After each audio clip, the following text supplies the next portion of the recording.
I've been digging into this audio book, The Modern Song, Philosophy of the Modern Song by Bob Dylan. You have to listen to it. It's so great.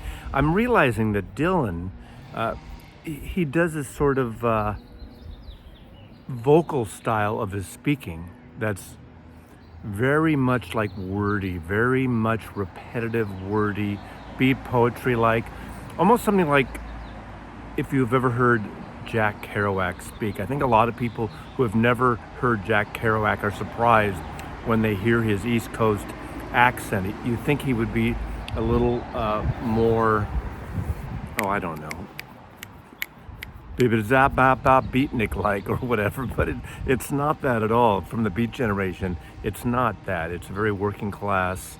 I forgot where Jack Kerouac is from.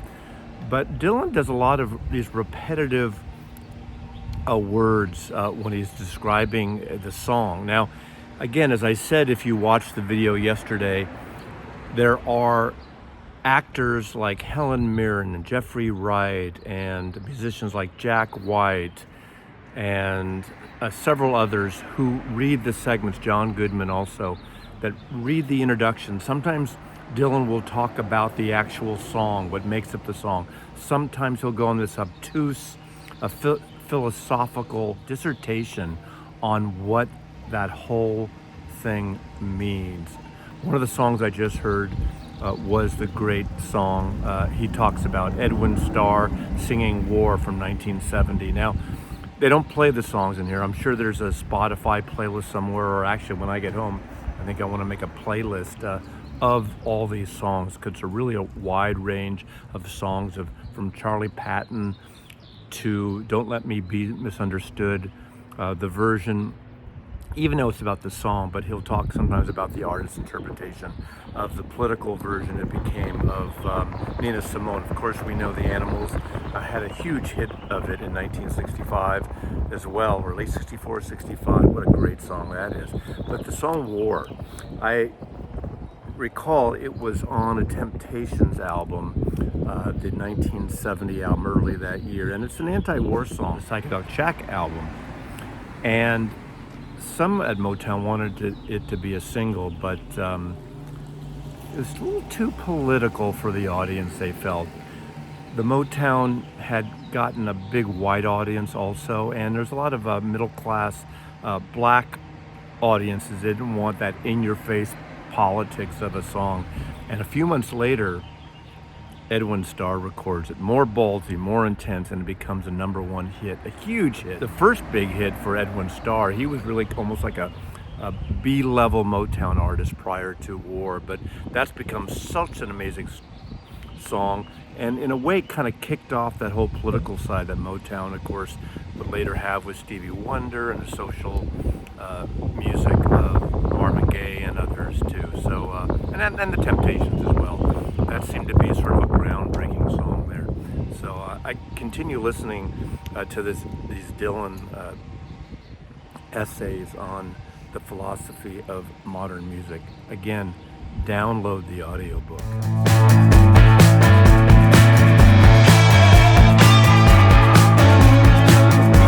The city looks pretty when you've been indoors for 23 days. I've ignored all your phone calls, and everyone's waiting when you get back home. They don't know where you've been, why you gone so long.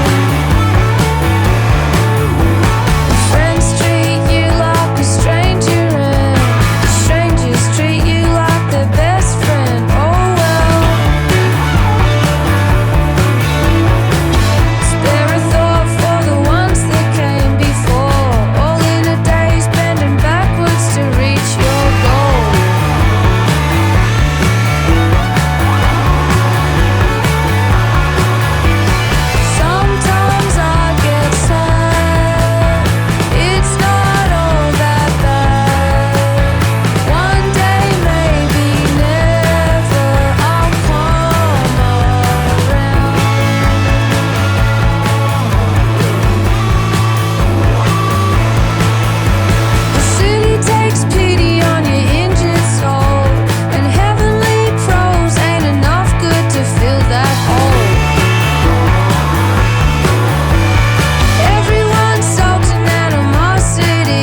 in the corner of Poston Filmore.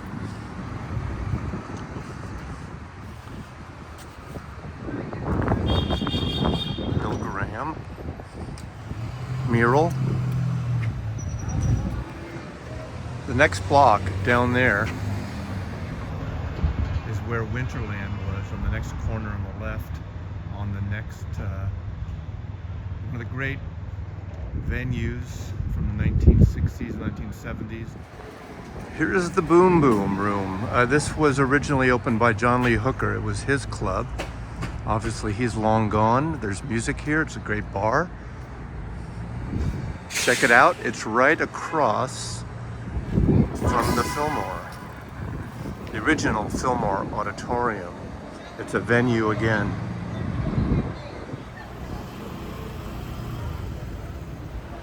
It's like we got an equipment truck here. I wonder who's playing here tonight.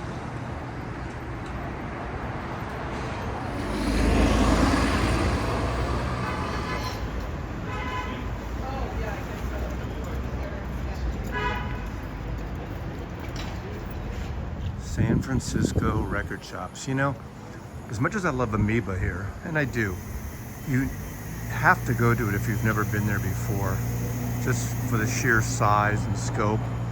But I really like the boutique stores a lot. One of my favorites is this one, Original Vinyls, on the corner of Fillmore and Hayes.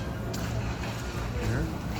Also like Tunnel Records out on Taravel towards the Great Highway, near the Pacific Ocean. Groove Merchants. There's several others, but let's check it out.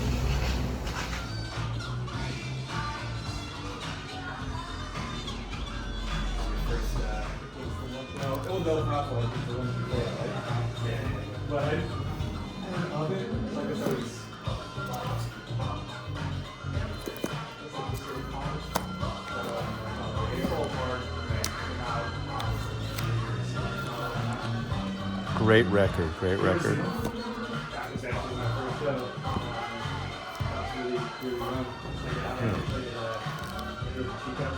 French pressing, love these covers. It's a good record. Tone Poet.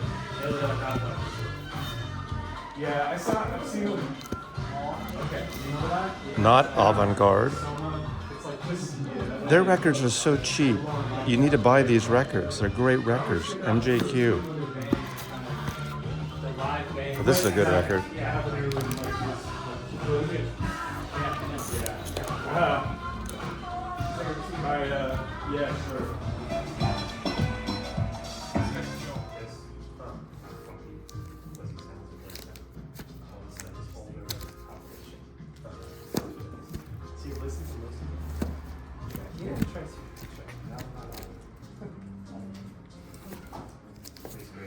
I drove up skateboarding. Like listen.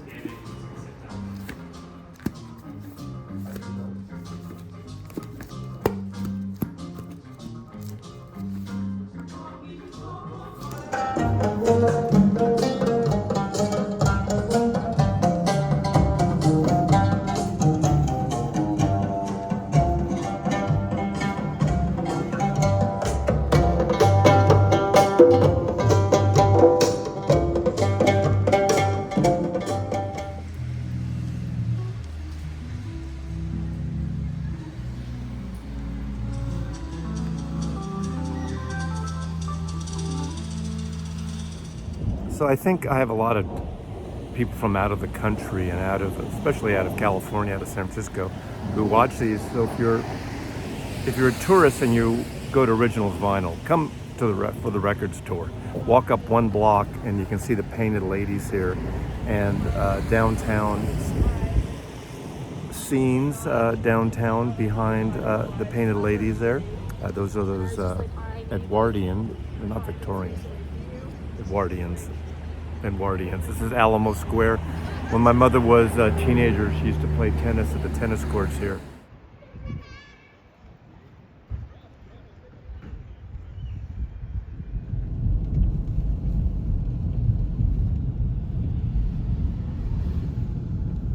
So this is the urban. Now look at this. This guy's got a peace sign in his driveway. We're in the Haight-Ashbury. Ashberry. Hello. Hey, Hello. Ron. Nice to see you. Welcome. Welcome back home. Yeah, this is the Haight-Ashbury. This is Haight-Ashbury. This is where people piss in your doorway, and this is where people shit in your. Everyone tells me that. Not too much here, No, yes, people it's tell me, shit city. oh, in San Francisco, everyone just shits San everywhere. San Francisco's North Beach district, where the strippers, literaturacy. Yeah, well, let's see. The Where was the beatniks. entrance? Right Oh, here? that Was was the like entrance? that was we're talking about the Lusty Ladies And Theater, but this is Tosca's, Onion? one of my favorite bars in San Francisco. Yeah. We're gonna go to What's Vesuvio's, over there? You over there? and this is Ron. Hi, Ron. Hello. Okay, this. You got Oh, City look, all Light this books? parking. It's parking karma. We're going to Vesuvio's and City Lights Books. And get a pot shop. Look at this. Now here, pot is legal. So apothecary. Here's the pot shop right here. Let's.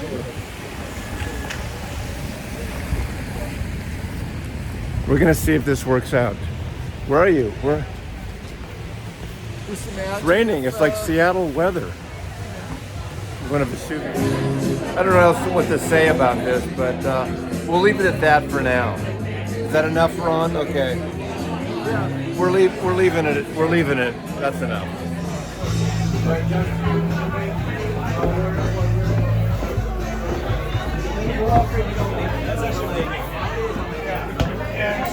one day.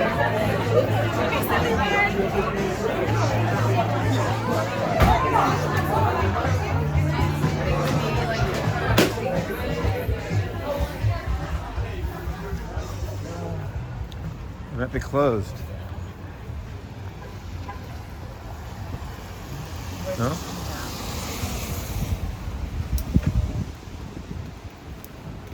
Till 10. Hello. Oh, so they tell you, my neighbor. Oh, I need that book. I have You need to. it? I don't have it. You gonna buy it for me? I'll buy it for you. No, you're not gonna. I'll buy it. I'll buy it for you. I gotta buy that book. It's You're not $50. gonna. You're gonna buy it for me.